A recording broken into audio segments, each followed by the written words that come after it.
What's going on, guys? It's Ty, the ankle guy, again today. My imposter syndrome is huge!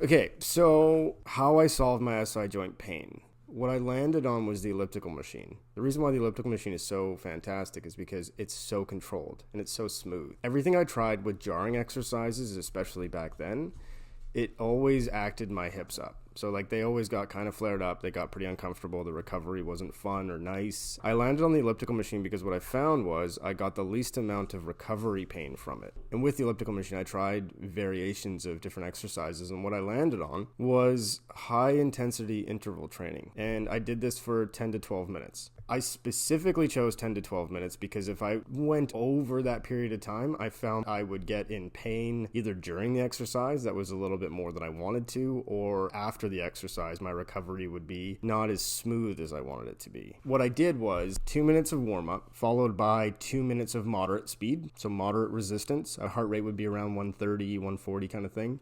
And then I would jack up the resistance, kind of sprint essentially as hard as I could for 30 seconds. And then you just go back down to that moderate speed. So I did that 3 times. So I did moderate, high, moderate, high, moderate, high. And then I did a 1 to 2 minute cool down, which was essentially my warm-up speed. I mostly attribute my comfort today with doing that exercise 4 to 5 times a week. Not only did I do that, but I incorporated strength training whenever I could. And it was harder to incorporate strength training at the beginning for the first 6 months or so. I found after I kept trying to do more and more strength training, so like I'm talking about squats, I'm talking about deadlifts, I'm talking about kettlebell swings, I found they got easier and easier to deal with. And I don't think I did comfortable weighted squats for about a year. And then from there, it kind of just like compounded in the best way possible. It just like kept going up and up and up and up and up. And like, it's not perfect. Like this is not a straight linear line that just makes you feel like you're just killing it all the time. You can definitely anticipate, if you're anything like me, it's going to be more uncomfortable than you want it to be. It's going to be painful at different times, but trying to find that like little window that you feel comfortable exercising with, that's the key. Really what I found is that if I went for like 20 minutes of moderate exercise,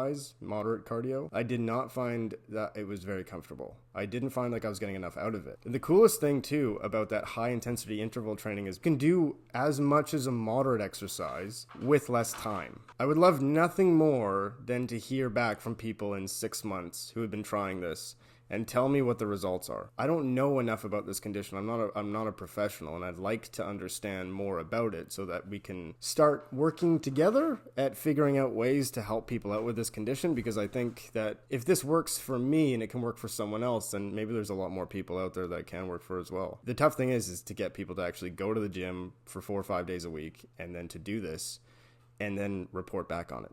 But I would love that so much. My fear going into this, my biggest fear by far, was I was very nervous about what happens if you push yourself too hard with your condition. Are you going to cause permanent damage? And I can say, in my experience, kind of a big surprise to me, I didn't at all. I've gone and gotten x-rays every 3 or so years, and the last time I spoke to my rheumatologist, she said the disintegration in my joints is very minor. And she said, honestly, it's fantastic for how long I've had this condition, for how long it's been affecting me. She said that I'm not a guy who's in remission, but she said I'm in a limbo state where I have remission-like symptoms, but I don't actually have remission. So I have a little bit of inflammation, but she said this is the best place you could essentially be without being in remission. So yeah, that's it, everybody. That's the video. And like I said, I'm just going to put that info. It's not very much. I'm going to put it down in the description below.